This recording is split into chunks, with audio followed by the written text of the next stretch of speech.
మందిరానికి వచ్చేది మనం ఆ గవిని దగ్గరే ఉండేదానికోసం కాదు. పెనుయేలు అనుభవంలోకి వచ్చి దేవుని ముఖాముఖిగా చూసి యేసుక్రీస్తు ప్రభుని నిచ్చెనతో పరలోకానికి మనం చేరేదానికి సంసిద్ధపరచబడాలా. ఇది దేవుని యొక్క మందిరం యొక్క ప్రత్యక్షత. ఇదే దేవుని మందిరంలో మనం వచ్చేటువంటి ఉద్దేశం. అందుకోసమే దేవుడు బేతేలని మనకి ఏర్పాటు చేశాడు. సో బేతేలు పరలోకము కాదు, కానీ బేతేలు ద్వారా మనం పరలోకానికి వెళ్ళేదానికి అవకాశం ఉంటుంది. అదే పెనుయేలు అనుభవము. దీన్ని చాలామంది తెలియక వచ్చి తమ కన్నులు మోయబడినా మేము బేతేల్లో ఉన్నాము, మందిరానికి పోతున్నాము కాబట్టి మేము చాలా సంతోషంగా పరలోకానికి వెళ్తామని తామును మోసం చేసుకుంటున్నారు. ఒక భక్తుడు అంటాడు, most of the Christians are busy in churchianity rather than Christianity. అంటే దానికి అర్థం ఏమిటంటే చాలామంది చర్చియానిటీ అంటే సంఘము పనులు, చర్చ్ పనులు వీటిలో బిజీ అవుతున్నారు. కానీ క్రిస్టియానిటీ అంటే క్రైస్తత్వము, యేసుక్రీస్తు ప్రభు యొక్క గుణలక్షణాలు. అది ఏమిటంటే సాత్వికము, దీన మనస్సు. ఇవి మనము ప్రత్యక్షపరచుకోలేకపోతున్నాం. అది ఎప్పుడు వస్తుందంటే యేసయ్యను ముఖాముఖిగా మనము చూసినప్పుడు. ఆ ముఖాముఖిగా చూసేటువంటి ప్రత్యక్షత మనం దేవుని మందిరములో ఆ యొక్క బేతేల్ అనుభవంలో మనము వస్తూ ఉంటాం. సో ఎన్ని సంవత్సరాలలో కొంతమంది ఆ బేతేల్ అనుభవంలోనే ఉండిపోతూ ఉంటారు. కానీ ఈ పెనుయేలు అనుభవంలోకి రాకపోవడము వారికి దురదృష్టము, నష్టం. ఇప్పుడు యొక్క ఉదయకాల సమయమున పెనుయేలు అనుభవంలోకి, బేతేలు అనుభవంలోకి మరి పేతురు ఏ విధంగా వచ్చాడు, ఏ విధంగా అతను ప్రత్యక్షతలు పొందినాడో అది మొట్టమొదటి సెక్షన్లో మనం చూసుకుందాం. ఆ తర్వాత పేతురు ఎట్లా పడిపోయినాడు అనేది కూడా మనం చూసుకుంటాం. కాబట్టి మొట్టమొదటిగా మనం చూసినట్లయితే మరి యోహాను సువార్త పేతురు ప్రభు దగ్గరికి వచ్చిన బేతేల్ అనుభవం అనేది మొట్టమొదటిగా చూస్తాం. అందరం కలిసి యోహాను సువార్త మొదటి అధ్యాయము మనమందరము కూడా 41-42 వచనాన్ని మనము చదువుకుంటున్నాం. యోహాను సువార్త మొదటి అధ్యాయము 41-42. ఇతడు మొదట తన సహోదరుడైన సీమోనును చూచి మేము మెస్సియాను కనుగొంటిమని అతనితో చెప్పి యేసునొద్దకు అతని తోడుకొని వచ్చెను. మెస్సే అనే మాటకు అభిషక్తుడు అని అర్థం. యేసు అతని వైపు చూచి నీవు యోహాను కుమారుడువైన సీమోనువు, నీవు కేఫా అనబడదు అని చెప్పెను. కేఫా అను మాటకు రాయి అని అర్థము. సహాయం నిమిత్తమై ప్రభు వైపు చూసుకుంటున్నాం. ప్రేమ కలిగిన మా తండ్రి, మహాపరిశుద్ధమైన మా దేవా, యేసుక్రీస్తు ప్రత్యేకమైనటువంటి పరిశుద్ధమైన నామమున నీ పాద సన్నిధికి రాగుటకు మాకు ఇచ్చిన కృపా కటాక్షాన్ని బట్టి నీకెంతో స్తోత్రాలు చెల్లిస్తున్నాం. ఈరోజు మాకు ఏర్పాటు చేయబడినట్టు ప్రత్యేక దినాన్ని బట్టి నీకెంతో వందనాలు. మా మధ్యలో నువ్వు రాజుగా, ప్రభువుగా, నాయకుడిగా సంచరించుము. నువ్వు కల్వరి శిలువ మీద చూపించిన ప్రేమను మేము కన్నులారా చూసినట్లు మా మనోనేత్రాలు వెలిగించు. నువ్వు సమాధి చేయబడి 3 దినములు లేచటం వలన నువ్వు ఒక్కడివే నిజమైన దేవుడు అని రుజువుపరుచుకొని ఆ నిజమైన దేవుని యందు విశ్వాసముచ్చరకు మా మనోనేత్రాలు వెలిగించిన ఆ శుభ దినాన్ని బట్టి నీకెంతో స్తోత్రాలు. ఆయా కారణాలు బట్టి నమ్మని మందమతులుగా మేము ఉండుట ద్వారా మా కన్నులు మోయబడే స్టేజ్కు మేము ఉన్నామని కూడా మేము గుర్తించడానికి మాకు సహాయం దయచేయి. సాతాండు మా మనోనేత్రాలకు గురుడితనం కలుగజేయుటకు సిద్ధముగా ఉన్నాడు. కాబట్టి ప్రభా, సాతాను అంధకార శక్తులను యేసయ్య నామమున బంధిస్తూ వచ్చిన ప్రతి ఒక్కరి మనోనేత్రాలు వెలిగించి నీ సన్నిధి యొక్క తాకిడి, తెరవబడిన ఆకాశాన్ని మేము ఎంజాయ్ చేయనట్లు మాకు సహాయం దయచేయం. పేతురు జీవితాన్ని ధ్యానిస్తుండగా అంత గొప్ప వ్యక్తి, మరి అంత గొప్ప భక్తుడు, అంత బలమైన పాత్రగా వాడుకున్నావు. మా జీవితాలు కూడా పోల్చుకుంటే అదే విధంగా ఉన్నాయి. అయినా నీవు మమ్మల్ని విడిచిపెట్టకుండా ప్రభా, నీ ద్రాక్ష తోటలో మమ్మల్ని యోగ్యమైన పాత్రలుగా వాడుకుంటున్నావు అంటే అది కేవలం నీ కృపా కటాక్షమే. మా మంచితనాన్ని బట్టి కాదు, మా గొప్పతనాన్ని బట్టి కాదు. మాకంటే ఎంతోమంది విద్యావంతులు, సంస్కారవంతులు, ధనవంతులు, బుద్ధిమంతులు ఈ లోకంలో ఉన్నారు. వారందరినీ విడిచిపెట్టి నన్ను మమ్మల్ని ఏర్పాటు చేసుకున్నావంటే ఇది కేవలం నీ కృపా కటాక్షమే.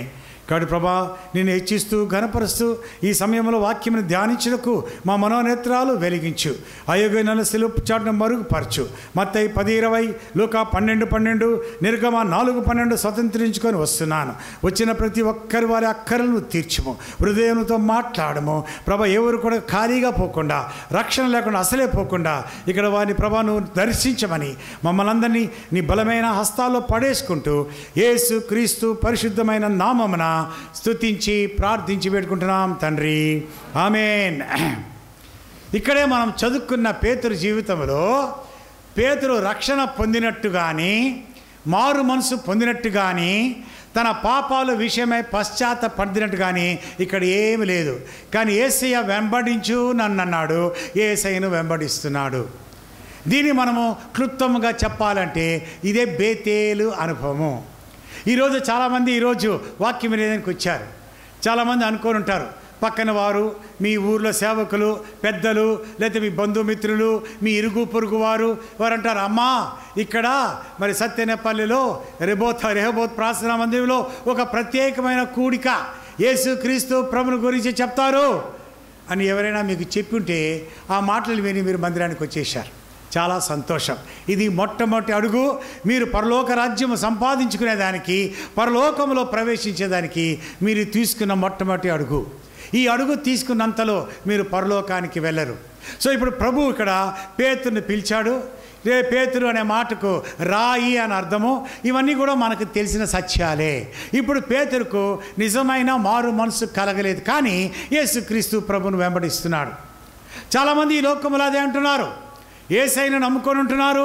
యేసయ్య దేవుని వాక్యం బైబిల్ చేతిలో పట్టుకుంటారు. యేసయ్యనే పూజిస్తారు. కానీ ప్రియమైన వాళ్ళారా, యేసయ్య అంటే ఏదో వారికి వ్యక్తిగతంగా తెలియదు. యేసయ్యను గురించి విని ఉంటారు, యేసయ్యను గురించి చదివి ఉంటారు, ఎంతోమంది యేసయ్యను గురించి చెప్పి ఉంటారు. కానీ యేసయ్య తనకు వ్యక్తిగత జీవితంలో అనుభవం అంటూ లేదు. అదే ఈ లోకంలో క్రిస్తత్వంలో లక్షల కోట్ల జనాలు యేసయ్యను ఎరగకుండానే దేవుని బైబిల్ చదువుతున్నారు, దేవుని వాక్యాన్ని వింటున్నారు, ఇంకా అనేక రకాల దేవుని కార్యాలు కూడా ఎంతోమంది చేస్తూనే ఉన్నారు. కానీ వారు యేసుక్రీస్తు ప్రభు నిజమైన దేవుడు, ఆయన నా రక్షకుడు అనే అనుభూతిలోకి చాలామంది రావడం లేదు. చిన్నప్పుడు మా అమ్మ ఒకసారి చెప్పేది, మా అమ్మ ఆంధ్ర క్రైస్తవురాలు, చాలా చాలా చాలా క్రైస్తవురాలు అంటే ఎంత భక్తిపరాలంటే ఆంధ్ర క్రైస్తవ కీర్తనలు 400 పాటలు కంఠోపాఠం చేసింది. కంఠోపాఠం బైబిల్ అంతా కూడా చాలా వరకు ఆమెకు కంటతొచ్చు. చిన్నప్పటి నుంచి అట్లా నేర్చుకునింది, అట్లా తర్బీదు పొందింది. కానీ ప్రియమైన వాళ్ళారా, ఓసారి నేను ఆమెకు వాక్యం మారు మనసు పొందిన తర్వాత వాక్యం చెప్తే, నాన్న ఈ సోదరు భక్సింగ్ గారు వచ్చి అందరినీ చెడిపేస్తున్నాడన్న, అందరినీ చెడిపేస్తున్నాడు. రక్షణ రక్షణ రక్షణ. ఏది నాన్న రక్షణ? మేము చిన్నప్పటి నుంచి ఆంధ్ర క్రైస్తవుల్లో, అమెరికా లూథరన్ చర్చెస్లో మేము పెరిగినాము. ఎవరు కూడా రక్షణ రక్షణ లేదు. మనమందరం పుట్టుక క్రైస్తవులనైనా మనకు ఇంక రక్షణ అవసరం లే అని మా అమ్మ తప్పుడు అభిప్రాయంలో ఉండేది. ఎంత చెప్పినా కూడా మా అమ్మకు అది నెత్తికెక్కేది కాదు. కారణం ఏమిటంటే వారు మనోనేత్రాలు వెలిగించబడలేదు. వారు చూసినట్లయితే క్రైస్తవులే, చిన్నప్పటి నుంచి క్రైస్తవులే, అన్ని వాక్యం తెలిసిన వారే, కానీ యేసుక్రీస్తు ప్రభు అంటే వారు ఎరుగరు. యేసుక్రీస్తు ప్రభుని గురించి మాత్రమే తెలుసు, కానీ వ్యక్తిగత అనుభవం లేదు. నేను ఒకసారి చెప్పిన, అమ్మా నువ్వు రక్షణ రక్షణ రక్షణ అనే మాట చెప్తున్నావే, మరి రక్షణ గురించి నువ్వు నీ నోటితోనే ఎన్నిసార్లు పాట పాడినావమ్మా అని అడిగిన. ఏంటినా నేను ఎప్పుడు పాడినాను అనింది. నువ్వు మమ్మల్ని జోల పెడతావు కదా, 10 మంది పిల్లలు మేము. మా అమ్మ ప్రతిరోజు 10 పాటలు, కంఠోపాఠం వచ్చు కదా, 10 పాటలు వచనం వివరించకుండా నేరుగా సేమ్ సీరియల్లో ఆ పాటలు లైట్లన్నీ ఆఫ్ చేసి ఉండగా కంఠతో పాట పాడుతూ ఉంటుంది. అది మేము వింటూ ఉంటే పరలోకంలో ఉంటుంది. మంచి గొంతు మా అమ్మకు. నేనైతే పెద్ద కొడుకుని కాబట్టి రైట్ ఫ్రమ్ బిగినింగ్ మా అమ్మ రాత్రులు జోల పాడేటప్పుడు ఆ పాటలు పాడుతూ ఉంటే నాకు పరలోకంలో ఉండే ఆనందము అంత అనుభూతి పొందేది. అట్లా 10 మంది పిల్లలకు పాడిందంటే అప్పుడు నేను ఎన్ని సంవత్సరాలు మా అమ్మ పాటలు విని ఉంటాను. సో పాటలు వింటూనే చాలాసార్లు ఈ రోజుల్లో తల్లులు పిల్లలను పండబెడతారు. ఎంత చక్కగా పండబెడతారంటే ఆ చిన్న బిడ్డను వాళ్ళు పండుకునేది కాకుండా చిన్న బిడ్డను డిస్టర్బ్ చేయకోకుండా చుట్టుపక్కల మనకు లేపేస్తారు. ఎట్లా చేసినా అని చెప్పి అరిసి అరిసి పక్కన పండుకునే వాళ్ళు కూడా లేచి కూర్చుంటారు. అంత భయంకరంగా ఉంటుంది వాళ్ళ శబ్దాలు. అదే ఒక 10 పాటలు నేర్చుకొని ఆ పాటలు పాడుతూ ఉంటే మన ఇంటికే కాదు మన చుట్టుపక్కల ఉన్న వారు కూడా ఆ పాటలు వింటూ ఉంటే వాళ్ళకు పరలోక ఆనందం, దాంట్లో రక్షణ సువార్త పాటలు పాడుతుంటే ఎంత సంతోషం. అది చాలామంది గ్రహించరు. లో అని కొడతా ఉంటారు. అది నా మా ఇంట్లో అయితే మా పాప కూడా అట్లా కొడతాను. చెప్పినా ఎన్నో పాటలు నేర్చుకోమని, మరి ఆమె నేర్చుకోలేదు, ఇంకా వాళ్ళ తలకైనది. సో ప్రియమైన వాళ్ళ పాటలు పాడుతుంటే ఎంతో సంతోషము. సో మా అమ్మకి చెప్పిన, అమ్మ నువ్వు ఒక పాట కొన్ని 100 సార్లు పాడి ఉంటావు కదా, అది నేను కూడా విన్నాను. ఏం పాట నాయనా అనింది. అంత్యదీన మందు దూత బూరనూదుచుండగా నిత్యవాసరంబు తెల్ల వారగా రక్షనందు కొన్న వారి పేర్లు పిలుచుచుండగా నిన్ను కూడా చేరియుందు నచ్చట. అమ్మా రక్షణ మాట అన్నావే, లేదన్నావే, బ్రదర్ భక్సింగ్ గారు ఇచ్చారన్నావే, నీ నోటితో 100 పడినావు కదా, రక్షనందు కొన్నవారి. అరే అవును కదా, నేను ఎప్పుడు గ్రహించలేదే, దీన్ని ఎప్పుడు నేను గమనించలేదే. ఎందుకు గమనించలేదంటే ఆ రాగం కోసం పాడుతూ ఉంది. ఆ ట్యూన్ చాలా చక్కగా బాగుంది. ఆ పాట తనకున్న గొంతును ఎంజాయ్ చేస్తూ పాడుతుంది, కానీ అర్ధసహితంగా పాడడం లేదు. చాలాసార్లు మనం కూడా అదే చేస్తాం. మనకు అన్ని పాటలు కంటవచ్చు విని విని పాడి పాడి. సో మనం కూడా ఎట్లా చేస్తామంటే కొన్నిసార్లు పాటలు పరధ్యానంగా పాడుకుంటూ ఉంటాం, అర్ధసహితంగా పాడం. ఓసారి తిమోతి గారు ఏం చేశారంటే పాటలు పాడుతూ ఉంటే టక్మని ఆపేశాడు. టక్మని స్టాప్ స్టాప్ స్టాప్ అనేసి అందరూ నిలిపేశారు. ఎదురుగా నాకు అమ్మాయిను, ఏం పాడినావమ్మా ఇంతకుముందు లైన్ అంటే ఆమె తనకులాడు మొదలుపెట్టింది. కారణం ఏమిటంటే అనాలోచితంగా పాడడం కాబట్టి ఆ పాట లైను వరుస మైండ్లోకి ఎక్కడం లేదు. సో ఎందుకు మనం చేసే పనులు పొరపాట్లు. సో మనం ఏం చేస్తామంటే రక్షణ అనేటువంటి అనుభవంలోకి రాకుండా క్రైస్తవ జీవితాన్నే గడిపేసి చచ్చిన వాళ్ళు చాలామంది ఉంటారు. సో ఇక్కడ అదే తీసుకొస్తున్నాడు. ఇక్కడ ఇప్పుడు పేతురు యేసుక్రీస్తు ప్రభువును వెంబడిస్తున్నాడు, కానీ వాట్ ఈజ్ సాల్వేషన్, యేసయ్య ఎవరు, ఆయన ఎటువంటి వ్యక్తి అనే గ్రహింపులోకి లేకుండా ఆయన యేసయ్యను వెంబడిస్తున్నారు. అటువంటి వారు ఎవరైనా అక్కడ ఉంటే మనం పరీక్షించుకుందాం. ప్రియమైన వాళ్ళారా, నీవు రక్షణ అనేటువంటి అనుభవంలోకి రాకుండా ఉన్నావంటే, నువ్వు ఇంకా బేతేల్లోనే ఉన్నావంటే you are in a very dangerous position. జారుడు స్తోత్రులు ఉన్నావు. ఒకవేళ తక్కువని ప్రభు వస్తే నువ్వు ఎత్తబడవు. బేతేల్ అనుభవంలో ఉండేవారు ఎత్తబడరు. చాలా క్లియర్గా అర్థం చేసుకోవాలా. పెనుయేల్ అనుభవంలోకి రావాలా. బేతేల్ యొక్క పర్పస్ ఏమిటంటే యేసు క్రీస్తు ప్రభువును చూచుట. అందుకోసమే మన సహవాసంలో ఒక ప్రత్యేకత ఏమిటంటే, మనం ఒకసారి మా ఫాదర్ ఇన్లా వచ్చారు. ఆయన రాయలసీమ డయాసిస్ బిషప్, కడపలో రాజశేఖర్ రెడ్డి వాళ్ళ ఫ్యామిలీ పాస్టర్. ఆయన ఒకసారి మా ఇంటికి వచ్చాడు, పెళ్ళైపోయింది, కొత్తగా వచ్చినాడు. వచ్చినప్పుడు ఆయన నేను హెబ్రోన్కి పోతున్నాను అని చెప్తే ఎందుకు పోతున్నావు, నేను అప్పుడు సిఐసిఐ చర్చ్లో ఒక కమిటీ మెంబర్, అక్కడ క్లాక్ టవర్ దగ్గర వెస్లీ చర్చ్. ఎందుకు పోతున్నావు అన్నాడు. ఎందుకంటే ఆయన సిఐసిఐ పాస్టర్. అంటే హెబ్రోన్ అంత పర్ఫెక్టా అన్నాడు. నేను హెబ్రోన్ పర్ఫెక్ట్ అని నేను చెప్పను, అది సంపూర్ణమైన మందిరమో లేకపోతే సాక్షి చెప్పను, కానీ దేవుని వాక్యానికి దగ్గరగా ఉన్న సంఘము, యేసుక్రీస్తు ప్రభువును మహిమపరిచే సంఘం కాబట్టి అందుకు వెళ్తున్నాను. కాబట్టి సంఘ దర్శనము ఏమిటంటే ప్రతి సంఘము యేసుక్రీస్తు ప్రభువునే కనపరచాలా. అటువంటి సంఘమే నిజమైన సంఘము, యేసుక్రీస్తు ప్రభు యొక్క సంఘం. నాకు తెలిసినంత వరకు ఒక 10-15 సంవత్సరాల కిందట 25,000 సంఘాలు ఉన్నాయి. ఇదే బైబిలు, ఇదే యేసయ్యను వెంబడించే సంఘాలు. దాంట్లో 25,000 ఎప్పుడు 10-15 సంవత్సరాలు, ఇప్పుడు 40,000 అయినట్టు ఎవరో రికార్డులు చెప్పారు. సో సంఘాలు ఉన్నాయి, కానీ అన్ని సంఘాలకు కూడా యేసయ్యకు ప్రాముఖ్యత ప్రాధాన్యత ఇవ్వని సంఘాలుగా ఉన్నాయి. కాబట్టి నువ్వు కూడా సంఘాన్ని వెంచుకున్నప్పుడు ఆ సంఘములో యేసయ్య బయలుపరచబడుతున్నాడా, ఆ సంఘములో యేసయ్యకు ప్రాముఖ్యత ప్రాధాన్యత కలుగుతున్నదా, ఆ సంఘము వాక్యానికి అనుకూలంగా దగ్గరగా ఉందా అని పరీక్షించుకొని. ఎందుకంటే పుట్టలు కొద్ది ఆ పుట్ట గొడుగుల్లాగా సంఘాలు అక్కడికక్కడికి చర్చెస్ ఉద్భవిస్తున్నావు. ఇప్పుడు మనకు కన్ఫ్యూజన్, ఏది కరెక్ట్ సంఘమో. అందరూ వాక్యమే చెప్తున్నారు, అందరూ బైబిలే బోధిస్తున్నారు, మరి ఏది నిజమైన సంఘమో అని తెలుసుకోవాలంటే నువ్వు చూడాల్సింది ఒక్కటే, ఆ సంఘములో యేసయ్య ఘనపరచబడుతున్నాడా. యేసయ్యకు ప్రాధాన్యత ఇస్తున్నారా? యేసయ్యకు అనే మాట ఎప్పుడైతే నువ్వు గ్రహించి అది ఎప్పుడైతే చూడగలుగుతావో అదే నిజమైన సంఘం. అది ఏ సంఘమైనా సరే, ఏ బ్యానర్ కింద ఉన్న సంఘమైనా సరే. ప్రియమైన వాళ్ళరా, సో పరీక్షించుకుందాం. ఇప్పుడు ఇక్కడ ఏం చేసినాడు? ఇక్కడ పేతురు యేసయ్యను వెంబడిస్తున్నాడు, కానీ ఆయనకు నిజమైనటువంటి ఆ ప్రత్యక్షత, నిజమైనటువంటి మారు మనసు ఆయనకు కలగలేదు. ఎప్పుడు పొందింది, ఎప్పుడు కలిగిందో చూద్దామా? మనమందరము లూకాసు వార్త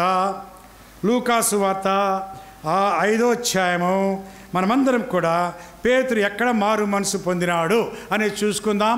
ఇటువంటి అనుభవం నీ జీవితంలో ఉందో లేదో పరీక్షించుకుందాం. లూకాసు వార్త 5వ అధ్యాయము 3వ వచనం నుండి 10వ వచనం వరకు మనం మార్చి చదువుకుంటున్నాం. మీ భాగాన్ని మీరు జాగ్రత్తగా చదవండి. 3 నుండి 10 వరకు మనమందరము 11 వరకు మార్చి చదువుకుందాం. ఆయన ఆ దోణిలో సీమోనుడైన ఒక దోణి ఎక్కి దరి నుండి కొంచెము త్రోయమని అడిగి కూర్చోండి దోణిలో నుండి జనసమూహములకు బోధించుచుండెను. ఆయన బోధించుట చాలిన తర్వాత, నీవు దోణిని లోతునకు నడిపించి చేపలు పట్టుటకు మీ వలను వేయడని సీమోనుతో చెప్పగా, సీమోను, ఏలినవాడా, రాత్రి అంతయు మేము ప్రయాసపడితిమి కానీ మాకేమీ దొరకలేదు. అయినను నీ మాట చొప్పున వలలు వేతుమని ఆయనతో చెప్పాను. వారు అలాగు చేసి విస్తారమైన చేపలు పట్టిరి. అందుచేత వారి వలలు పిగిలిపోచుండగా వారు వేరొక దోణిలోనున్న తమ పాలివారు వచ్చి తమకు సహాయము చేయవలనని వారికి సంజ్ఞలు చేసిరి. వారు వచ్చి 2 దోణులు మునుగునట్లు నింపిరి. సీమోను పేతురు అది చూచి యేసు మోకాళ్ళ ఎదుట సాగిలపడి, ప్రభువా, నన్ను విడిచిపొమ్ము, నేను పాపాత్ముడని చెప్పాను. ఏలేనిగా వారు పట్టిన చేపలు రాశికి అతడు కూడిన వారందరూ విస్మయమొందిరి. అలాగున సీమోను కూడా పాలివారిని జెబెదయి కుమారులకు యాకోబును యోహానును విస్మయమొందిరి. అందుకు యేసు, భయపడకుము, ఇప్పటి నుండి నీవు మనుషులు పట్టువాడయిందు అని సీమోన్తో చెప్పాను. చాలండి. సీమోను పేతురు గురించి ఇక్కడ చక్కగా ఉంది. ఇప్పుడు రాత్రంతా చేపలు పట్టారు, ఒక చేప కూడా పట్టలేదు. అది ఆ సీమోను పేతురు యొక్క వృత్తికే అవమానం నిజంగా చెప్పాలంటే. పుట్టుకతో నుంచి చేపలు పట్టినవాడు సముద్రంలోకి వెళ్ళి రాత్రంతా ప్రయాసపడి ఒక్క చేపను కూడా పట్టకపోవడము, అది పేతురు అనుకోవచ్చు, వాట్ ఈస్ దిస్ హ్యాపెనింగ్, ఏమి జరుగుతోంది నా జీవితంలో, ఎప్పుడు జరగని కార్యము, చేపలు పట్టకపోవడం ఏంటి, ఒక్క చేప కూడా పడలేదే ఏంటి అని పేతురు కూడా ఆశ్చర్యపడుతూ ఉంటారు. ఇది ఏదో యాక్సిడెంటల్గా పేతురుకి జరిగిందా, పేతురుకు ప్రమాదవశాత్తుగా జరిగిందా అంటే ప్రభు చేసేటువంటి కార్యాలు. Nothing is accidental in the life of a believer. ప్రభు ఒక్కరిని రక్షించుకోవాలంటే, ప్రభు ఒక్కరితో మాట్లాడాలంటే, తన కార్యసాధకం చేసుకోవాలంటే ప్రభు మన జీవితంలో అనుమతించేది సమస్తము ప్రభు ప్లాన్లో, ఏర్పాట్లో ఉంది. సోమాజీ కూడా నేను హైదరాబాద్లో ఉన్నప్పుడు ఒక అతను తాగేసి రోడ్డు మీద పోతున్నాడు. చూడండి దేవుని యొక్క ఏర్పాటు ఎట్లుంటుందో. తాగేసి రోడ్డు మీద వెళ్తున్నాడు. కరెక్ట్గా ఆ సోమాజీ కూడా, అది కూడా రెహోబోత్ ప్రార్థనా మందిరమే, ఆ సోమాజీ కూడా గేట్ దగ్గరికి వచ్చేటప్పటికి పెద్ద వర్షం వచ్చింది. ఎప్పుడైతే ఆ వర్షం వచ్చిందో అతను తాగేసిన మొత్తం ఎక్కడ పోవాలో తోచక మందిరంలో గాస్పెల్ సువార్త కూడిక జరుగుతూ ఉంది. టక్మన్ లోపలికి వచ్చేసాడు. వచ్చి ఇంకా నిలబడుకున్నాడు. అంతలోపల ఎవరో మన సహోదరుడు అయ్యా లోపలికి వచ్చి కూర్చోడు. తాగున్నాడు, బాగా తాగున్నాడు. ఆ రోజు సువార్త వాక్యం వింటూ రక్షణ పొందినటువంటి వ్యక్తి అతనే బాలాపురపు జోసెఫ్. చాలామంది సేవకులకు తెలిసి ఉంటారు. బాలాపురపు జోసెఫ్ అని one of the senior God servant. ఆ వర్షము రావడము, దేవుడు వర్షము తెప్పించడము, అతనికి లోపలికి రావడము, ఆ రోజు అతని రక్షణ దినము. So nothing is accidental. So ఇప్పుడు జీవితంలో ఒక్క చేప కూడా పట్టకుండా ఉండిన దినము పేతురు జీవితంలో లేదు. ఎందుకంటే ఆయన పుట్టుకతో ఆయన చేపలు పట్టేవాడు. అటువంటి వాడికి ఒక్క చేప కూడా దొరకకుండా యేసయ్య చేశాడంటే సీ ద అథారిటీ, ఆయనకు చేపల మీద ఉన్న అథారిటీ. బహుశా చేపలన్నిటికీ చెప్పి ఉండొచ్చు ఆయన, ఒరే చేపలారా వెళ్ళిపోండి, దూరంగా వెళ్ళిపోండి, ఒక్కరు కూడా పడబాకండి, బహుశా ఆజ్ఞ ఇచ్చి ఉంటాడు. ఆ చేపలు ఎంత చక్కగా శిరసా వహించి ఆ ఆజ్ఞను పాటించి దూరంగా వెళ్ళిపోయినారు. ఇదంతా దేవుని యొక్క ఏర్పాటు. నా జీవితంలో ఒకసారి దోమ కుట్టింది. ఎందుకు కుట్టిందని దానికి కూడా ప్రభు బైబిల్ చెప్తూ పోతే మనకు టైం సరిపోదు. సో నీ జీవితంలో చీమ కుట్టినా దోమ కుట్టినా అంటే అది కూడా దేవుని ఏర్పాటు. అంటే మరి కష్టాలు, ఒడిదుడుకులు, ప్రతికూలమైన పరిస్థితులు ఉన్నట్టుండి వచ్చేస్తాయా? అది దేవునికి తెలియకుండా వచ్చేస్తాయా? మన అరచేతిలో చెక్కున్న దేవుడు యాక్సిడెంటల్గా ఏంటంటే మనకి ఎట్టా జరుగుతుంది, మన చుట్టూ కంచె వేశాడు. మీకు తెలుసా, దేవుడు సాతానును అనుమతిస్తేనే అతను మనల్ని అటాక్ చేయగలడు. ఆటోమేటిక్గా వచ్చి సాతాను మనం అటాక్ చేసేదానికి సాతానుకు పవర్ లేదు. ప్రతి ఒక్కరి చుట్టూ దేవుడు కంచె వేసి అగ్ని ప్రాకారంగా ఉంటున్నాడు. అది ఖచ్చితంగా మనం నమ్మదగినటువంటి విషయం. ఇప్పుడు దేవుడు సాతాను కొన్నిసార్లు ఛాలెంజ్ చేస్తాడు. యాన్యువల్ జనరల్ బాడీ మీటింగ్ అనేది జరుగుతుంది అనుకుంటా పరలోకంలో. మరి అది ఎన్ని సంవత్సరాలకు ఒకసారి ఎప్పుడెప్పుడు జరుగుతుందో నాకు తెలియదు. కానీ ఆ యాన్యువల్ జనరల్ బాడీ మీటింగ్లో సాతాను కూడా వచ్చి కూర్చుంటాడంట. మరి ఆయన కూడా ఇన్వైట్ చేస్తారు. మరి దేవుని యొక్క ఉద్దేశం ఏంటో, మరి సాతాను రావడం ఏమిటో మనకు చూస్తే ఇదేది ఇట్లుంది అనుకోండి, కానీ అది మనకు తెలియదు అక్కడ వాట్ ఈజ్ దట్. సో సాతాను వచ్చినాడు. దేవుడు లూసిఫరా ఏమని పిలిచాడో తెలీదు. యోబు గురించి చూసావా, ఎక్కడి నుంచి చూస్తున్నావు అంటే నేను ఇటు అటు ప్రచారం చేసుకొని లోకంలో సరే సరే ఏదో యోబు గురించి తెలుసా? ఎందుకు తెలియదు? నువ్వు భద్రంగా చుట్టూ కంచె వేసి అగ్ని పారకారంగా ఉంటూ నువ్వు అన్ని విధాలా కాపాడుతూ ఆశీర్వదిస్తూ సప్లై చేస్తుంటే ఎందుకు బాగా ఫస్ట్ క్లాస్గా ఉంటాడు అతను. యథార్థవంతుడు, నీతిమంతుడు, దేవుని యందు అన్నీ బాగానే ఉంటాయి. నువ్వు అన్నీ సక్రమంగా ఇచ్చి భద్రిస్తే నువ్వు నన్ను వదిలి చూడు, నేను చూపిస్తాను నా తడాక అన్నాడు. సరే పో అన్నాడు. పో అని ఏం చేశాడు? తాను వేసిన కంచెను తీసేశాడు.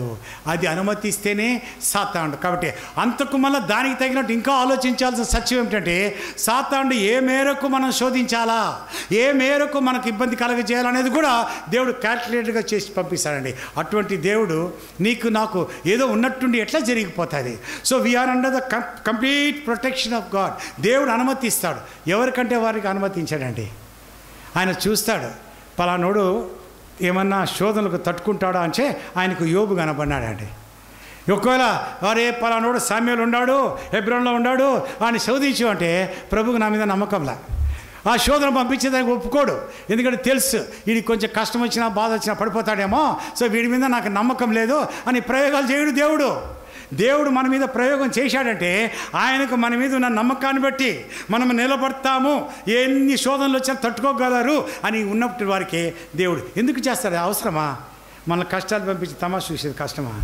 ఇది దేవుడు ఏం చేస్తాడో, సాతానుడు వచ్చి అన్ని ప్రయత్నాలు చేస్తుంటే దేవుడు చూస్తుంటే మన సేవకుడు తన సేవకుడు ఏమి కదలకుండా చెక్కు చెదరకుంటే ఆ సంతోషము, ఆ ఆనందము ప్రభువుకు ఇంత అంత కాదు. నా సాక్షి బిడ్డ, నా బిడ్డ ఎన్ని శోధనలు పడ్డా కూడా నా కొరకు నిలబడ్డాడంటే ప్రియమైన వాళ్ళారా, ఆ దేవునికి ఆ సంతోషం ఎంతదో మనకు చెప్పలేము. కానీ ఒకటి మాత్రం గ్యారంటీ, అన్ని శోధనలు అన్ని కష్టాలు వచ్చి మనం సఫలీకృతంగా జయోత్సాహంతో అవి ఓవర్కమ్ అయ్యి మనం ఎప్పుడైతే బయటకు వస్తామో డబుల్ బ్లెస్సింగ్స్ గ్యారంటీడ్.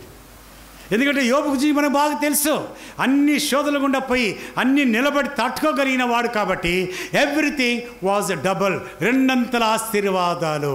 కాబట్టి జ్ఞాపకం చేసుకోండి, ఏదైనా కష్టము, బాధ, శ్రమ మన జీవితంలో వచ్చిందంటే remember you are going for double blessings. అది నిలకడగా నిలబడాలి. కాబట్టి నిలబడగలిగిన వారినే దేవుడు శోధిస్తాడు. ఎందుకంటే ఎవరు తట్టుకోగలుగుతారో అంత మేరకే శోధన అనుమతిస్తారు, కానీ మన శక్తికి మించి చేయడు. కాబట్టి మనం అర్థం చేసుకోవాలి. చాలామంది ప్రార్థన చేస్తుంటే విన్నాను, దేవా ఈ సిలువ నేను మొయ్యలేని భారము, చాలా కష్టంగా ఉంది, తీసే అని ప్రార్థన చేసే వాళ్ళు ఉన్నారు. ఎంత అమాయకులు అనుకుంటాను. సిలువ కావాలని ప్రార్థన చేయాలి. సిలువ అంటే ఏంటి అంటే మనలో ఉన్న చెత్త చెదారాన్ని తీసేసి మనల్ని దేవుని యొక్క ఆశీర్వాదములు పొందేదానికి సిద్ధపరచడమే సిలువ కార్యం. ఎందుకంటే దేవుడు ఎవ్రీ టామ్, డిక్ అండ్ హ్యారీని అడ్డపోయే వారిని అందరినీ ఆశీర్వదించాడు. సిలువ కార్యము జరిగిన వ్యక్తిని మాత్రమే దేవుడు ఆశీర్వదించగలడు. అది మన సబ్జెక్ట్ కాదు. కాబట్టి ఇక్కడ పేతురుకి ఏం చేశాడు, ఇది వచ్చాడు, రాత్రి అంతా ప్రయాసపడ్డాడు, ఒక్కటి కూడా పడలేదు. అది దేవుని ఏర్పాటు. ప్రియమైన వార్లారా, నథింగ్ ఈజ్ యాక్సిడెంటల్. సో ఇప్పుడు ఏమైంది, పేతురు వచ్చాడు, ఆ కుడి పక్కన వెయ్యివయ్యా, పేతురు అది ఆ కుడి పక్కన వెయ్యి అన్నాడు. నేనైతే ఏం చెప్తాను తెలుసా, నన్ను కానీ అడుగుంటే ప్రభువా టేబుల్ ఎట్ట చేయాలా, బెంచీలు ఎట్లా చేయాలా, కుర్చీలు ఎట్లా చేయాలా, ఆ యొక్క కార్పెంటరీ పని గురించి, వడ్రంగి పని గురించి చెప్పు, వింటా. ఎందుకంటే నువ్వు యోసేపు కుమారుడివి, వడ్రంగి పని చిన్నప్పటి నుంచి చేసుకుంటూ వచ్చావు, మీ డాడీ ఆ పని చేస్తుంటే చూస్తూ వచ్చావు, కాబట్టి నీకు ఆ వరకు కొంతవరకు నీకు ఆ పని తెలిసి ఉండొచ్చు ప్రభువా, కానీ దయచేసి ఈ చేపల విషయం మాత్రం నాకు చెప్పదు ప్రభా అని అంటాను. పుట్టిన కొంచెం చేపలు పట్టి పట్టి పట్టి వెంట్రుకలు నెరిసిపోయి ఉంటే చేపలు అక్కడే, నువ్వు ఇక్కడే అంటే ఇది టూ మచ్ ప్రభా అని అనొచ్చు. ఎందుకంటే తనకున్న అనుభవాన్ని బట్టి, ప్రభువుకున్న అనుభవాన్ని బట్టి కంపేర్ చేసి చూస్తే మరి తను ఆ మాటలు చెప్పవచ్చు.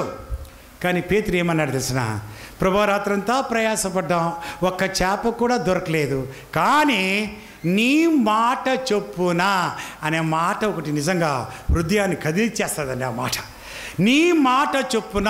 అంత సీనియర్ పేతురు 33 సంవత్సరాల లోపల 30 సంవత్సరాల్లో ఉన్నటువంటి ఆ యేసయ్యదు ఇక్కడ ఏమంటున్నా అంటే నీ మాట చొప్పున. ప్రియమైన వాళ్ళరా, అది శ్రేష్టమైనటువంటి మాట అండి. మనం ఎప్పుడైతే యేసయ్య మాట చొప్పున పనులు చేస్తామో దానికి వచ్చినటువంటి ఆ ఫలము ఇంత అంత కాదు. కానీ మనం ఏం చేస్తామంటే మన సొంత మాటలు, మన సొంత యోచనలు మనం యాడ్ చేసుకొని మనం దానికి నష్టం తెచ్చుకుంటాం. కానీ యేసయ్య మాటలకు మనం లోబడము, మూర్ఖతను అగుపరుస్తాం. అదే అంటాడు మరి దేవుని యొక్క మాట అది మూర్ఖతను కనపరచుట అని సమూయేలు ఆ యొక్క సౌలుతో అంటాడు. దేనికి? అది తిరుగుబాటు చేయుట, అవిధేయత, ఇవన్నీ కూడా మూర్ఖతను మాయా విగ్రహములు కొల్చుటతో సమానం. ఆజ్ఞాతిక్రమం పాపం. కానీ యేసయ్య చెప్పిన మాటలు మనం ఖచ్చితంగా ఎప్పుడు పాటించము. అక్కడ చూడండి, ఆ యొక్క చేపలు పాటిస్తున్నాయి. చివరికి పేతురు నీ మాట చొప్పున చేపలు వేస్తాము అని, అది వలలు వేస్తామన్నాడు. విస్తారమైనటువంటి చేపలు పట్టుకున్నాడు, సంతోషించాడు. ఇప్పుడు ఏం చేయాలా? రాత్రంతా కష్టపడి చేపలు దొరకకుండా అవస్థపడేటువంటి ఆ యొక్క జాలర్లు విస్తారమైన చేపలు దొరికినాయంటే వాళ్ళ ఆ సంతోషానికి అబ్బా 1 నెల 2 నెలలు ఇంకా చేపలు పట్టాల్సిన పనే లేదు, హాయిగా అమ్ముకొని ఇంట్లో అన్నీ ఆ యొక్క డబ్బాలు గిబ్బాలు అన్నీ నింపుకోవచ్చు అని ఇంటికి పోయి చేపలు అమ్ముకొని బతకాల్సినోడు ఏం చేశాడు తెలిసినా? యేసయ్య మాట చొప్పున ఎప్పుడైతే వలలు వేశాడో అతను కలిగిన కార్యం ఎటువంటిదంటే ఆ నీళ్ళలో దూకి యేసయ్య దగ్గరికి ఈదుకుంటా వచ్చి యేసయ్య పాదాల దగ్గర పడిపోయి ఒకే ఒక మాట అన్నాడు, ప్రభువా నేను పాపాత్ముని, నన్ను విడిచిపో. ప్రియమైన యేసయ్య ఆ యొక్క లెసన్లో పేతురు నువ్వు ఒక పనికి మాలిన వాడవా, నువ్వు పాపం చేసినావు, అందుకోసమే 1 చేప కూడా పడలేదు అని ఒక మాట ఏమని అన్నాడు ప్రభు. అసలు నువ్వు పాపివి అనే మాట కూడా యేసయ్య నోట్లో రాలేదండి. మరి ఈయన ఎందుకు నేను పాపాత్మని, నన్ను విడిచిపో? యేసయ్య దగ్గర ఉన్న ప్రత్యేకత అదేనండి. ఆనాడు పరిసయ్యులు, శాస్త్రులు, సద్దూకయ్యలు, పెద్దలు వీళ్ళందరూ ఎందుకో యేసయ్యని ద్వేషిస్తారంటే యేసయ్య దగ్గర ఉన్న సమస్య ఏమిటంటే ఆయన దగ్గరకు వస్తే మన రోత మనకు కనబడుతుంది. అది చాలామందికి తెలియదు, చాలామందికి ఇష్టం లేదు. ఒకసారి మేము పంజగుట్టలో ఓపెన్ ఎయిర్ చేస్తున్నాం. ఒక పెద్ద ఐఏఎస్ ఆఫీసర్ ఇంటి ముందు చేస్తున్నాం. ఆయన పెద్ద మనిషే, మంచోడే, జెంటిల్మెనే. వచ్చి ఏమండి ప్లీజ్ నాతో అన్నాడు. నేను అక్కడే ఉన్నాను, నేను ఒక పెద్ద మనిషికి కనపడినాను, ఏమో మరి please go away from here, ఇక్కడి నుంచి వెళ్ళిపోండి అన్నారు. నేను ఎందుకు సార్ కొంచెం వాక్యం చెప్పేసి వెళ్ళిపోతాం, మాకు బీబీఎస్ ఉంది, సో దానికోసం చెప్పేదానికి వచ్చామంటే, అయ్యా మీరు మా వీధుల్లోకి వచ్చి పాపులారా పాపం చేసినాము యేసయ్య దగ్గరికి రండి అని మీరు మాకు చెప్పాల్సిన పని లేదయ్యా, మేము పాపులమో కాదో మేము చూసుకుంటామో, మీరు వెళ్ళండి అని చెప్పారు. అంటే పాపులారా అంటే ఇష్టం లేదండి జనాలకు. అయ్యో అంతా మంచిగా జెంటిల్మెన్లారా, ఓ దేవ భక్తులారా అంటే చాలా సంతోషిస్తారు. కానీ పాపులారా అంటే ఎవరికి ఆ పదం ఇష్టం లే. ఆ యొక్క ఉన్నటువంటి శాస్త్రులు, పరిసయ్యులు వాళ్ళకందరికి వచ్చేది అదే. వాళ్ళు ఎప్పుడైతే యేసయ్య దగ్గరికి వస్తారో తమ రోత వారికి కనబడుతుంది. పేతురుకు అదే చూసింది. నేను మారు మనసు పొందకముందు నేను థరో జెంటిల్మెన్. ఎవరైనా నన్ను చూస్తే మా ఊరికి పోయినానంటే మా అమ్మ టీచరు, కొలీగ్స్ అందరూ కూడా మా అమ్మని చూసి నీ కొడుకు జెంటిల్మెన్ అమ్మ, చూడు 9 మంది పిల్లలను చాకుతున్నాడు, వాళ్ళని చదివిస్తున్నాడు, వాళ్ళు అన్నీ చేస్తున్నాడు, రియలీ ఈజ్ ఎ జెంటిల్మెన్. నాకు ఎయిర్ ఫోర్స్లో నా బతికేంటో నాకు బాగా తెలుసు. కానీ నేను ఇక్కడ వీళ్ళు జెంటిల్మెన్ అన్నారు కాబట్టి అది ఎవరు? మా టీచర్లు. మరి టీచర్లు జెంటిల్మెన్ అంటే నా ప్రవర్తన, నా మాటలు, నా చేష్టలు అన్నీ జెంటిల్మెన్ లాగా అయిపోయింది. కూర్చునేది కాలు మీద కాలు వేసుకోవాలా, అతనితో నిలబడినప్పుడు అన్నం తిన్నప్పుడు స్పూన్తో తినాలా. నేను జెంట్లమెన్ లాగా ప్రవర్తించడం, నటించడం మొదలుపెట్టాను. ఎందుకంటే వీళ్ళే జెంట్లమెన్ అంటే ఇంక నాకేం బాధ, వాళ్ళే నన్ను జెంట్లమెన్ ఒప్పుకున్నప్పుడు ఇంక నాకేం కష్టం అని నటించడం మొదలుపెట్టాను జెంట్లమెన్ లాగా. ఒకానొక దినం నా ప్రభువుని అంగీకరించా. నా పాపాలు ఒప్పుకుంటే సినిమాల్లా రీల్ మొత్తం వస్తూ ఉంది నా పాపాలు. ఎంత భయంకరంగా ఉన్నానంటే అప్పుడు నేను అనుకున్నా, నన్ను జనాలు జెంట్లమెన్ అన్నారే, పాపం ఎంత అమాయకులు జనాలని అప్పుడు అనుకున్నా. ఎందుకంటే యేసయ్య దగ్గరికి వచ్చినప్పుడే మనకు రోత కనబడుతుంది. సోదరు భక్సింగ్ గారి కాలంలో ఆయన వాక్య పరిచర్య చేస్తుంటే జనాలు వాళ్ళు గురుచ్చబడి హృదయంలో నొచ్చుకొని స్తంభాల దగ్గర, స్తంభాల వెనకాల ఎక్కి ఏడ్చి తమ పాపాలు ఒప్పుకునేవారు. నా జీవితంలో ఈ అనుభవం ఉందా? ఎందుకంటే నేను పాపాత్ముణ్ణి, నన్ను విడిచిపో యేసయ్య చెప్పడు, నీవు పాపివని చెప్పాల్సిన అవసరంలే. ఆయన సన్నిధికి నువ్వు వస్తేనే నీ రోతంతా కనబడుతుంది. చాలామంది మారు మనసు పొందినావా అంటే వాళ్ళు నేను పొందినాను, నేను పాపాలన్నీ వదిలిపెట్టేశాను. నేను ఒకటే అడతాను, నీ పాపాల విషయమే పశ్చాత్తాపడ్డావా అంటే అని అడతారు.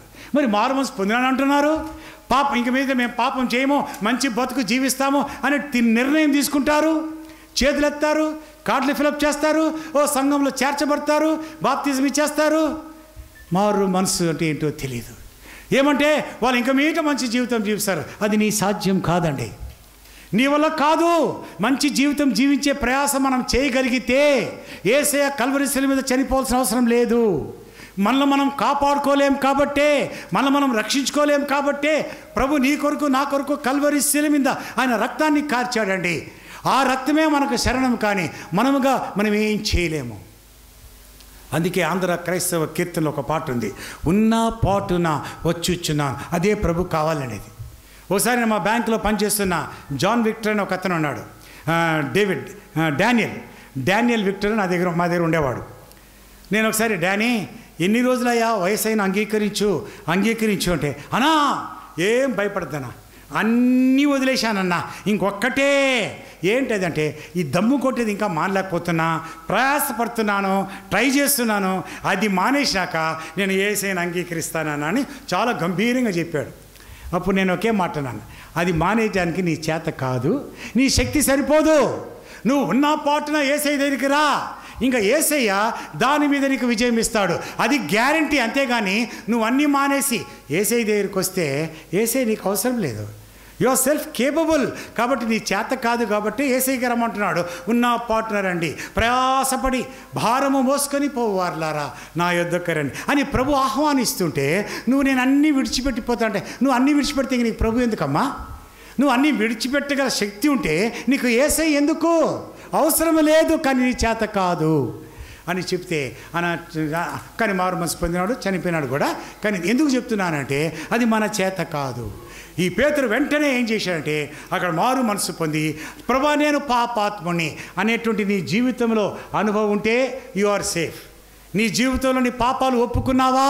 నోటితో చాలాసార్లు చాలామంది లేదు, కానీ నేను మంచి జీవితం జీవిస్తున్నాను, యేసయ్యను అంగీకరించాను. నీవు యేసయ్యను అంగీకరించి ఉంటే మొట్టమొదటి నీకు కనపడేది నీ పాపాలు సినిమాలా నాకు కనపడింది. ఒక్కొక్కటి ఒప్పుకుంటుంటే కనబడతా ఉండే వస్తానే ఉండే. నేను కూడా ఒకటే ఉంటుందిలే, మ్యాక్సిమం తాగుడు, లేకపోతే సిగరెట్లు కానీ ఆడు చూపిస్తూ పోతే మోసము, డబ్బులు, దొంగతనము, అబద్ధాలు వరుసగా చూపిస్తుంటే అవి ఒప్పుకుంటూ ఎందుకు చెప్తున్నానంటే ఆ ఎక్స్పీరియన్స్ నీ జీవితంలో జరిగిందా లేదా పరీక్షించుకో. నువ్వు మందిరానికి వస్తూ ఉండొచ్చు, అన్ని రకాలుగా సేవ చేస్తుండొచ్చు, మందిరంలో పరిచయం కూడా చేస్తుండొచ్చు, కానీ ఈ అనుభవం నీ జీవితంలో ఉందా? ఒక భక్తుడు అంటాడు, నువ్వు ఒక్కసారి జన్మిస్తే 2 సార్లు చనిపోతావు, 2 సార్లు జన్మిస్తే ఒక్కసారి చనిపోతావు. ప్రియమైన వాళ్ళారా, మొదటి జననము మనం ఈ లోకంలో పుట్టాం, శరీర సంబంధంగా. మొదటి మరణం గుంతలోకి వెళ్తాం, ఇది మొదటి మరణం. కానీ ఆత్మీయ జననము, 2వ జననము, మారు మనసు, తిరిగి జన్మించుట అనే 2వ జన్మం ఎప్పుడైతే నీ జీవితంలో జరుగుతుందో, ప్రకటన గ్రంథము 8వ అధ్యాయంలో 20వ అధ్యాయం 8వ వచనంలో 2వ మరణాన్ని మనం తప్పించుకుంటాం. 2వ మరణం అనేది భయంకరంగా ఉంది. అది అగ్ని గంధకంలో ఉండి మండు, అక్కడ అగ్ని ఆరదు, పురుగు చావదు. ఒక ఇంట్లో ఎవరైనా సిస్టర్ కానీ ఎవరికైనా కానీ నైలాన్ చీర అంటుకునిందంటే వాళ్ళు సియోన్ పాటలు పాడతారా, లేకపోతే సినిమా పాట పాడతారా, లేదా అల్లల్లల్లా అంటారా? ఒకటే వస్తుంది వాళ్ళ మాట నోట్లో. ఏంది ఆ మాట? రక్షించండి, రక్షించండి, ఇంత తప్ప ఇంకేం రాదు. కాలిపోతున్నారు. ప్రియమైన వాళ్ళు, అది ఎంతవరకు కాలుతారంటే కంఠంలో ప్రాణం అంతసేపు కాలుతారు. ఆ తర్వాత ఎంత కాలినా వాళ్ళకి ఏమి స్పర్శ కానీ సెన్సేషన్ కానీ ఉండదు. కానీ పరలోకం, అది నరకలోకం అట్ట కాదండి. అగ్ని ఆరదు. ఆరిపోతే బాగుంటుంది అగ్ని అంటే, అది ఆరదు. అయ్యో నా ప్రాణం పోతే బాగుంది అంటే ప్రాణం పోదు. సో అగ్ని ఆరదు, పురుగు చావదు. మరి అటువంటి పరిస్థితులు ఎట్లుంటుందో ఒకసారి ఉంచుకోండి. అదే రెండవ మరణం. అది తప్పించుకోవాలంటేనే ఈ రెండవ జన్మము ఈ భూలోకంలో మన ఊపిరి ఉన్నంత లోపల చేయాల్సిన పని. చచ్చిన తర్వాత కూడా చేసే పని కాదు, ప్రభు వచ్చినప్పుడు కూడా చేసే పని కాదు. ఇది ఈ కంఠంలో ప్రాణం ఉండగా సో పేతురు ఇక్కడ ఈ యొక్క ఎక్స్పీరియన్స్లో ఏం చేస్తున్నాడు? తన తిరిగి జన్మించిన అనుభవాన్ని చూపించి, ప్రభువా నేను పాపాత్మని, ప్రభు ఒక గొప్ప దేవుడుగా తన ముందు కనబడుతున్నాడు. తన ఒక పాపిగా, ఒక యూజ్లెస్ ఫెలోగా, తను ఎంతో దుర్మార్గుడిగా కనిపెడుతూ, ప్రభా ఈ నా ముఖం చూసేదానికి కూడా ప్రభా నాకు అర్హత లేదు, ప్రభా నా నుంచి వెళ్ళిపో. నీ జీవితంలో ఈ అనుభవం జరిగి ఉంటే నువ్వు ధన్యురాలివి, ధన్యుడివి. సో పేతురుకి ఇటువంటి ప్రత్యక్షతలు ఎన్నో కలుగుతూ పోయినాయి. ఇంకొక చోట అంటాడు, అవన్నీ చూసుకోవాలంటే టైం లేదు, అసలు వచ్చానికి వెళ్తున్నాం ఇంకొక సత్యానికి. యోహాను సువార్త 6వ అధ్యాయంలో, అయ్యా నేను ఎవరు అని అడుగుతుంటే పేతురు, నీవు జీవాహారము. What a vision. ఇంకా అనేక రకాలుగా. ఆ తర్వాత మార్కు సువార్త 14వ అధ్యాయం, మత్తయి సువార్త 14వ అధ్యాయంలో అతను నేల మీద ఒకే వ్యక్తి నడిచాడు ఇంతవరకు. ప్రభువుకు ముందు, ప్రభువు తర్వాత ఎవరు కూడా నీళ్ళ మీద ఇంతవరకు నడవలేదు. పేతురు ఒక్కడే. ఆ పేతురు అనుభవంలో కూడా అదొక పెద్ద అనుభూతి. మోటార్ మీద ఒకవేళ పేతురు యేసయ్యని చూచి నీళ్ళ మీద దిగుతున్నాడు అనుకో, ఆ చుట్టుపక్కల ఉన్న లోపల ఉన్న వారందరూ ఏమని ఉంటారు? అన్నా నువ్వు ఒక దుడుకు పేతురు అన్నా, నీళ్ళ మీద ఎట్లా నడుస్తావన్నా? ఎవరైనా నడిచారు? యేసయ్య అంటే నడుస్తాడు, నువ్వేంది పెద్ద పుడింగిలాగా దిగుతున్నావు అనే ఉంటారు. కానీ ఆయన విశ్వాసము, ఆయన కేంద్రము, ఆయన దృష్టి ఎప్పుడైతే యేసయ్య మీద ఉందో నీళ్ళ మీద నడిచాడు. ఎంత అద్భుతమైన ప్రత్యక్ష. ఆ చుట్టుపక్కల వేరే శిష్యులు ఎవరు నడవలేదు. యేసయ్య, పేతురు, ఇంత గొప్ప ప్రత్యక్షత. అటువంటి పేతురు ఇంకొక గొప్ప ప్రత్యక్షం చూస్తాం. మత్తయి సువార్త, ఇది చాలా ప్రాముఖ్యమైన ప్రత్యక్షత. మనం మత్తయి సువార్త 16వ అధ్యాయం ఇక్కడ మనము కొన్ని వచనాలు చదువుకుందాం అందరం కలిసి. 13వ వచనం నుండి మనం 19 వరకు మార్చి యేసు పిలుపుదైన కైసరియా ప్రాంతంలోకి వచ్చి, మనుష్య కుమారుడు ఎవడని జనులు చెప్పుకొనుచున్నారని తన శిష్యులను అడగగా, వారు కొందరు బాప్తీసం ఇచ్చి యోహానని, కొందరు ఏలియా అనియో, కొందరు ఇర్మియా అనియో, లేక ప్రవక్తలో ఒకడని చెప్పుకొనుచున్నారు. అందుకైన మీరైతే నేను ఎవడని చెప్పుకొనుచున్నారని వారిని అడిగాను. అందుకు పేతురు, నీవు సజీవుడకు దేవుని కుమారుడు అయిన క్రీస్తు అని చెప్పాను. అందుకు యేసు, సీమోన్ బర్యోనా, నీవు ధన్యుడవు, పరలోకమందున నా తండ్రి ఈ సంగతి నీకు బయలుపరచనే కానీ నరులు నీకు బయలుపరచలేదు. మరియు నీవు పేతురవు, ఈ బండ మీద నా సంఘమును కట్టుదును, పాతాళలోక ద్వారములు దాని ఎదుట నిలవనేరవని నేను నీతో చెప్పుచున్నానెను.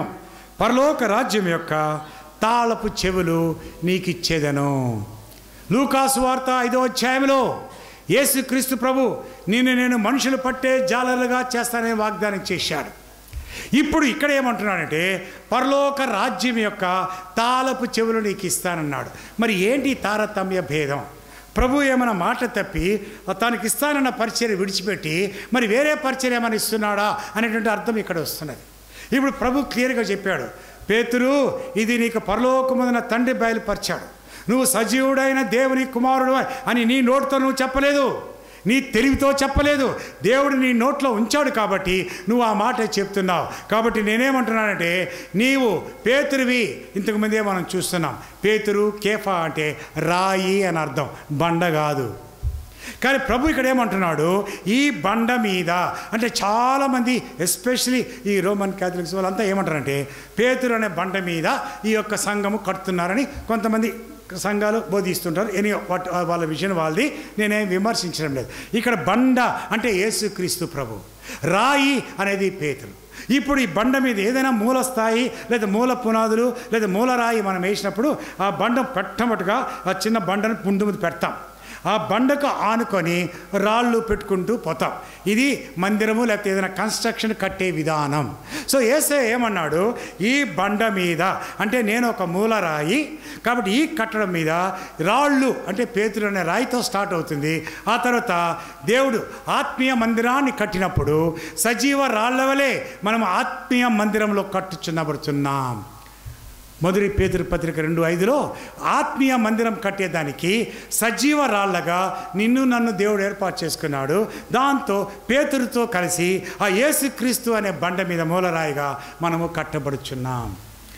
సో మన దృష్టి, మన యొక్క దర్శనము, మన ప్రత్యక్షత, మన మెంబర్షిప్ స్థానికంగా ఎక్కడ కాదు, ఏ సంఘానికి కానీ, ఏ డినామినేషన్ కానీ, ఏ డయాసిస్ కానీ మనది లేదు.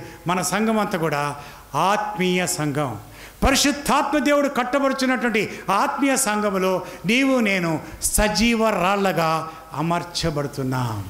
సో ప్రభు పేతురుతో అన్నాడు, నీవు పరలోక రాజ్యం యొక్క తాళపు చెవులు నేను నీకు ఇస్తాను.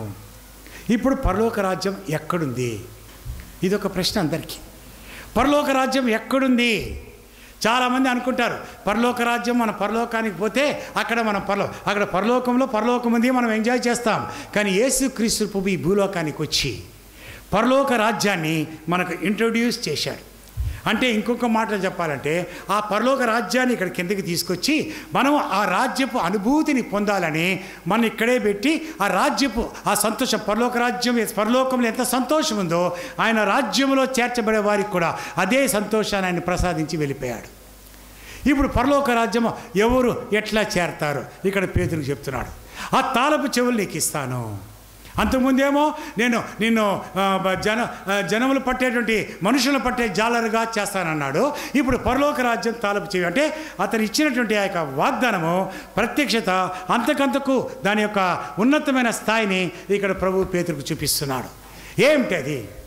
ఇప్పుడు తాళము అంటే ఇప్పుడు ఒక బ్యాంకులోకి ఒకరు పోవాలా, బ్రాంచ్ మేనేజర్ వస్తాడు, రీజనల్ మేనేజర్ వస్తాడు, బ్యాంకు చీఫ్ వస్తాడు, ఇంకా చాలామంది ఉద్యోగులు వస్తారు. ఎవరు దాంట్లో ముందు పోగలరు అంటే ఎవరి దగ్గర అయితే తాళం ఉందో. చాలాసార్లు బ్యాంక్ వాళ్ళు వస్తారు, ఆ తాళం ఇప్పేవారు రాకపోతే కాసుకోని ఉంటారు బయట. వాడు ఎంత పెద్ద పోస్ట్లో ఉన్నా సరే లోపలికి పోవాలంటే ఆ తాళం ఎవరో వచ్చి తీస్తే కానీ అది లోపలికి పోవు. సో పరలోక రాజ్యాన్ని దేవుడు మన ఈ లోకంలో వచ్చి ఇంట్రడ్యూస్ చేసి ఆయన వెళ్ళిపోయాడు. పేతురుకు ఆ పరలోక రాజ్యంలోకి అంటే ఈ భూలోకంలో దేవుడు ఎస్టాబ్లిష్ చేసిన అదృశ్యమైన ఆ పరలోక రాజ్యాల్లోకి మనుషులు తీసుకొచ్చే బాధ్యత మొట్టమొదటిగా పేతురుకు అప్పచెప్పాడు. మరి ఆ రోజుల్లో ఎవరండి గుంపులు ఉండేవాళ్ళు? రెండు రకాల గుంపులు ఉండేవాళ్ళు. ఒకరు యూదులు, రెండవది అన్యులు. అంతే, ఇంకేంలే. రెడ్డి నాయుడు కులాలు గిలాలు భేదాలు ఉంటాయి, బ్రాహ్మణ అవన్నీ క్షత్రియ అవన్నీ ఏం లేవు. ఆ రోజుల్లో యూదులు అన్యులు, ఇంతే ఈ రెండు జాతులు. ఆ రెండు వారిని ప్రలోక ప్రవేశానికి తాళము పేతురికి ఇచ్చాడు. ఎక్కడ తెలిసినా మొట్టమొదటి ప్రసంగం, సువార్త ప్రసంగం అపోస్తలుల కార్యం 2వ అధ్యాయంలో పేతురు చేశాడు.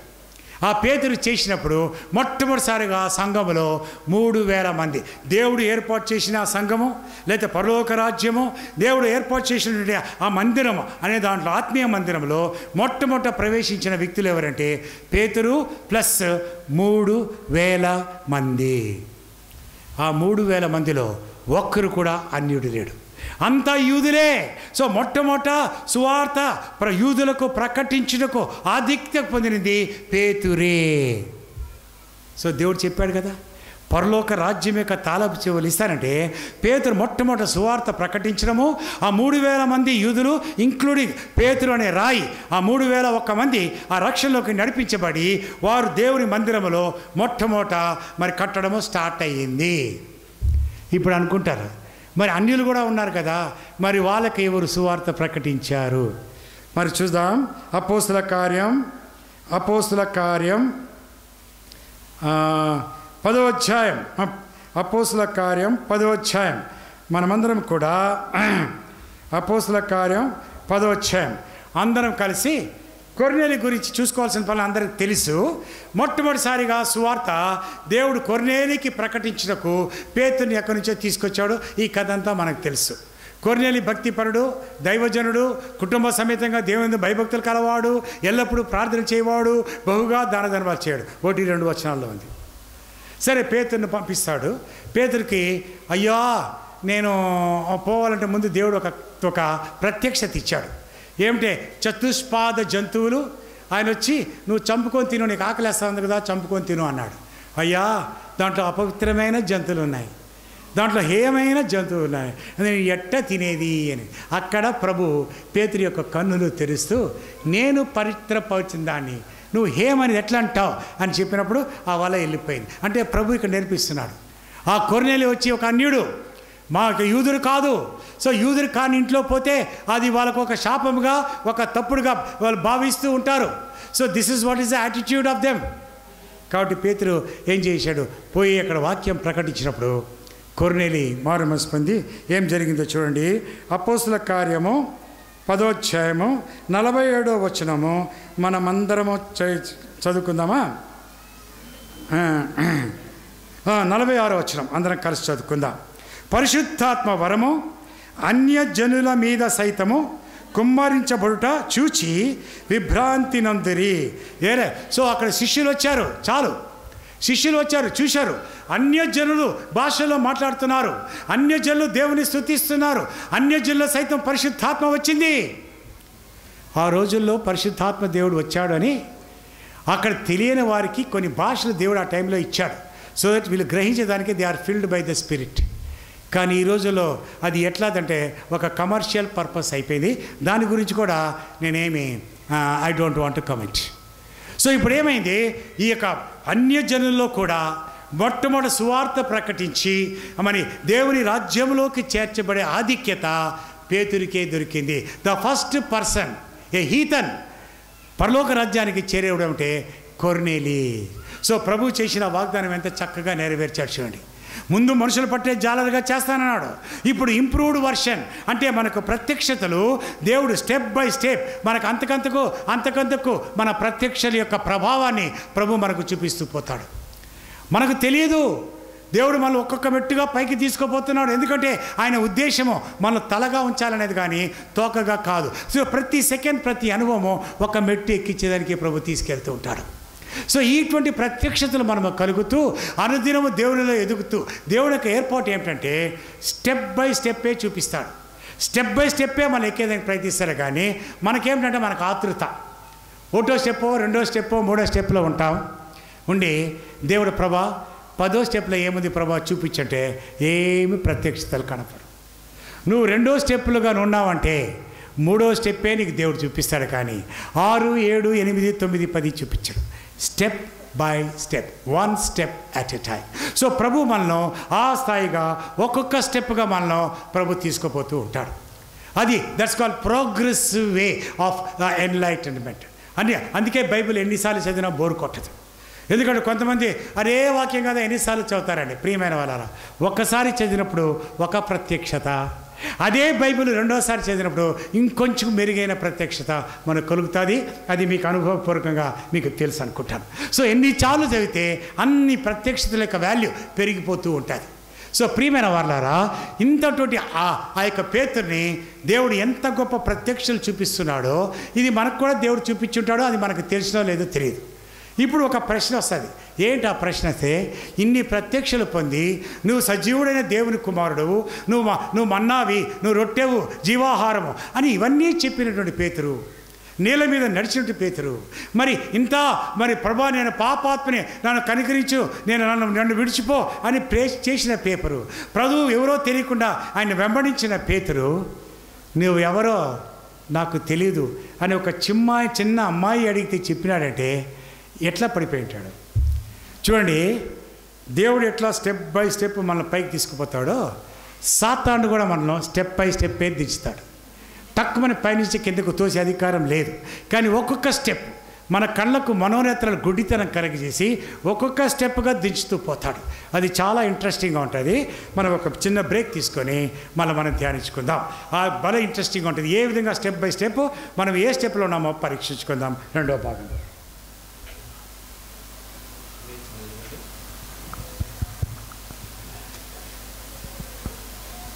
ఘనమైన ప్రభువా, మొదటి భాగములో దయచేసిన పేతురు ఔన్నత్యాన్ని బట్టి వందనాలు నాయన.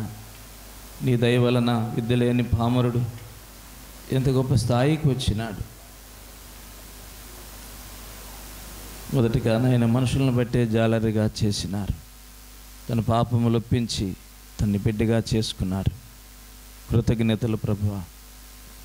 ఆ తర్వాత పరలోక రాజ్యం యొక్క తాళపు చెవులు తన చేతికి ఇచ్చినారు. సజీవుడైన దేవుని ఎరగగలిగే దైవ ప్రత్యక్షతనిచ్చినారు. మీరు బండ అయ్యున్నారు, ఆయన రాయి అయ్యుండి మీలో కట్టబడుతూ వచ్చాడు. తన ద్వారా యూదులను మొట్టమొదటి పరలోక రాజ్యంలో ప్రవేశపెట్టడానికి, ఆ తర్వాత అన్ని జనులను కూడా ప్రవేశపెట్టడానికి తను మీరు వాడుకున్నారు. అందుకు మీకు వందనాలు. పరలోక రాజ్య తాళపు చెవులు 2 సార్లు ఆయన ద్వారా మీరు తీయించడానికి ఇష్టపడ్డారు. మహిమ పొందమయ్యా. అలాంటి ధన్యకరమైన స్థితిలో మమ్మలను మీరు ఉంచాలని ఆశిస్తూ ఉంటున్నారు. అట్లు మమ్మలను దీవించండి. తిరిగి నాయన మా మధ్యలో ఉండి ఇంకా ఎవరైతే పాపక్షమాపణ పొందలేదో, ఉన్నతమైన ఆ శిఖరాగ్ర స్థాయికి దేవుని చేత వాడబడే ఆ ధన్యకరమైన అనుభూతిలోనికి రాలేదో అప్పగించుకుంటూ ఆ ధన్యకరమైన స్థితి కొరకై ఆశించిన ప్రతి బిడ్డను ఆశీర్వదించండి. తిరిగి రెండవ భాగం కొరకై సిద్ధపరచుము. ఒక పాట పాడే సమయం మీ బిడ్డలు కాలకృత్యాలు తీర్చుకుని నీళ్లు తాగవాలన్నా అలాగా నీ సన్నిధిని అనుభవించడానికి రెండో సెషన్ కొరకు మీ దాసుని కూడా సిద్ధపరచండి. యేసయ్య పరిశుద్ధ నామమున రాగలిగిన బిడ్డలతో స్తోత్రాలు సమర్పిస్తూ ఈ మొదటి సెషన్ దీవించమని క్రీస్తు నామమున వేడుచున్నాము తండ్రి. ఆమేన్.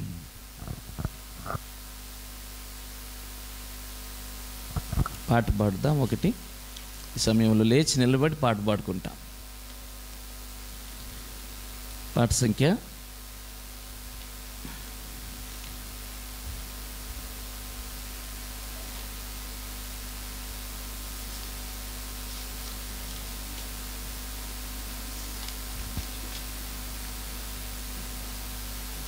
పాట సంఖ్య 13 పాడుకుందాం.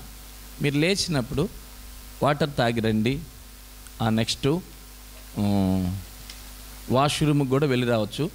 సిస్టర్స్ అయితే లెఫ్ట్ వైపు చూడండి. సిస్టర్స్ మీరు కూర్చున్నారు కదా, ఆ కొత్త గెస్ట్ కిచెన్ సైడ్న రూమ్ ఉన్నది, అక్కడికి వెళ్ళండి సిస్టర్స్. ఆ భాగం మీకు సిద్ధపరచబడి ఉన్నది. ఇంకొకటి మీకు స్థానికులైతే పైన చర్చి పైకి వెళ్తే పైన కూడా వాష్రూమ్ మీకు ఉన్నది. ఇటువైపు రావద్దు, బ్రదర్స్ వైపు మీరు రావద్దు. ఈ 3 దినాలు ఈ భాగం మీది కాదు. కొంచెం ముందుకు సర్దుకోండి. ఆ ఎండ భాగాన్ని మేము రేపటి కాలానికి అవి రెక్టిఫై చేద్దాం. అవి ఆ ఎండ రాకుండా కొంచెం ముందుకు రండి. పుల్పీట్ మీకు అవపడేలాగా కూర్చోండి. ఇంకా పెరిగితే అప్పుడు అడ్జస్ట్ చేసుకునేటప్పుడు ఇక తప్పదు, కొంచెం అవపడిపోయినా సాధ్యమంతా ముందుకు రండి. తర్వాత కిచెన్కి మీరు వంటశాల నుంచి ఇక్కడికి రావద్దు. మేము ఈవినింగ్ ఆ కిచెన్కి తాళం వేయడం జరిగింది. ఎందుకంటే ఈ 3 దినాలు ఆ కిచెన్ మీరు వాడొద్దు. అక్కడ మీరు వంటశాలలో పెట్టుకోండి అన్నీ. ఎందుకంటే దేవుని సన్నిధికి ఇబ్బంది కలగకూడదని మనం అందరం ఒకసారి కూర్చోవాలి అని మనం కిందకు వచ్చినాం. పైన సగం మంది, కింద సగం మంది. కష్టతరమైన ఏర్పాట్లు అయినా కానీ ఈ 2 భాగాలు ఉండకూడదు. వాక్యం వినేటప్పుడు చదివేటప్పుడు ఎదురుగా కూర్చోవాలనుకుని ఏర్పాటు చేయడం జరిగింది. కనుక వాక్య పరిచర్యకి మీరు సహకరించాలని మన స్థానికులకు మనవి చేస్తున్నాను. ఏమైనా మెటీరియల్ ఉంటే టెంట్ కింద పెట్టుకోండి, భద్రం చేసుకోండి అక్కడ టేబుల్స్ వేసుకొని. పాట సంఖ్య 13 జాన్పాడు యోహాను పాటలకు ఇవ్వండి.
నాలో